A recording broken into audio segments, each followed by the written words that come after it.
Sometimes a lens comes along you just can't ignore, and today I have one of those for you. The Sigma 16 to 300mm f3.5 to 6.7 is a super telephoto APS-C zoom lens with a range of shooting you don't see very often. Its 16 to 300mm range gives it an effective zoom range of 19 times, covering a range of wide angle all the way to super telephoto. Sounds impressive, but is it any good? Let's find out. So here is where I often give a disclaimer, but not this time. I've not been sent this lens, I've bought it myself for the hefty price in the UK of £599 and it costs around $700 in the US. So to help me pay back some of this price, then please subscribe to the channel and drop a like on the video. It all helps me out a lot. So this lens is available on L mount, Sony E mount, Fuji X mount and Canon RF mount. And today I'm reviewing the Sony E mount version. All example photos and videos and this studio shot that you are watching now have been taken with this lens, paired with the Sony ZV-E10 Mark II camera. First up, let's take a closer look at the lens. And I must say this is one of the most stylishly packaged lenses I've ever seen. Since Sigma refreshed its branding a year or so ago, they've moved past the classic white box look that you usually get with lenses. And as you can see, it's something a little bit more modern. And with this lens, you get documentation along with a small, nicely crafted booklet. The packaging is all cardboard and there's nothing unexpected in the box. Just the lens hood, which is plastic, petal shaped and 67mm. And then, of course, the main event, the lens. You won't be surprised to see that it is fairly chunky and has a plastic construction. Now it weighs in at around 615 grams, which is just under 1.5 pounds. So it's quite heavy, but not massively so. On the lens itself, you'll see there isn't that many controls.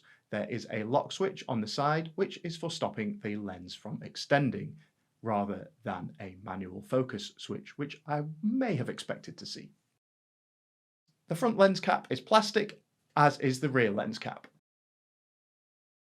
And the rear of the lens, of course, is metal with electronic connections for autofocus. It also has a gasket around the rear mount for some weather sealing. Looking again at the front of the lens information is printed there. So 16 to 300mm f3.5 to 6.7 DC OS with a 67mm filter thread.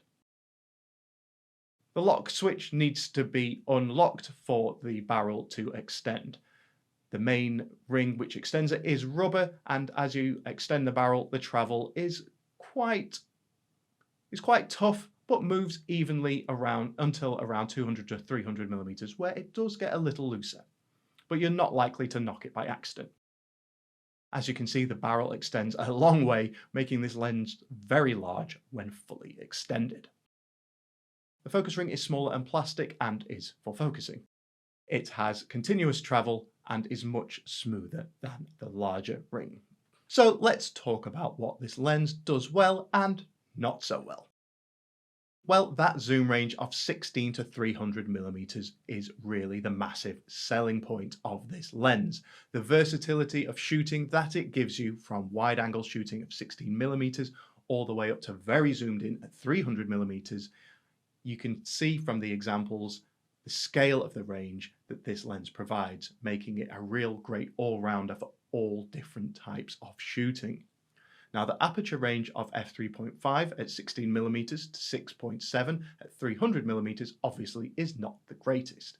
It means your low light performance is not going to be the best, nor is the smoothness of autofocus backgrounds. Though it is worth noting that at longer focal lengths, the subject photography you can achieve is still very pleasant, with the autofocus backgrounds still looking good when zoomed in that far. The image quality at the widest aperture of f3.5 at 16mm is super sharp in the center of images, which is great to see. As expected, things do get a little softer at the edges, but not terribly so.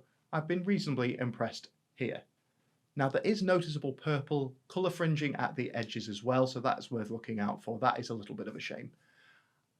Though as you zoom in more, unfortunately, the edges do get much softer when at the widest aperture. So if you're looking for sharper images across your entire shot, you are going to need to stop down to around f11 to tackle these softness challenges.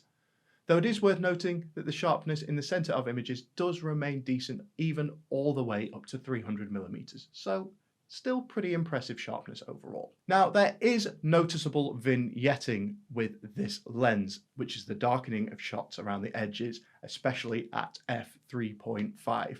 But again, as you narrow the aperture, especially to around f8, this darkening does mostly go away. This lens also includes autofocus, and I've been very impressed with it. It catches focus incredibly quickly, even fully zoomed in at 300mm. And the autofocus motor is silent. Well, if it's not, I can't hear it at all. The OS in the lens name means it has stabilization, which is a must at long focal lengths, and it performs very well. You can see the staggering difference between it being switched on and switched off in these example clips.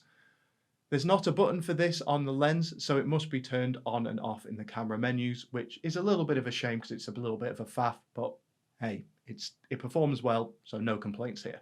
So overall, yes, there are some pluses and minuses to the image quality and how it performs. For video, I definitely make sure that you are using that optical steady shot, as it does get much, much shakier as you are more zoomed in.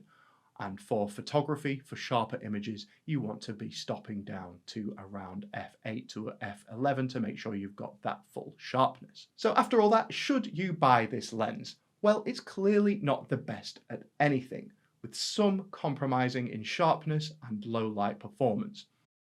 But truly, what you are paying for is the incredible zoom range, giving this lens amazing versatility. I took this lens away for a few days and didn't feel for a moment that I wished I had a second lens with me that would have covered more focal lengths.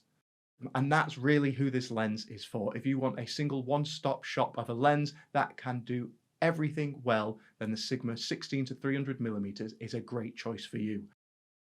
Yes, of course, a price of $700 is pretty eye-watering, but if you do consider the alternative is having 2 or 3 prime lenses to cover the same focal length, then you're probably actually saving money just having everything in one lens.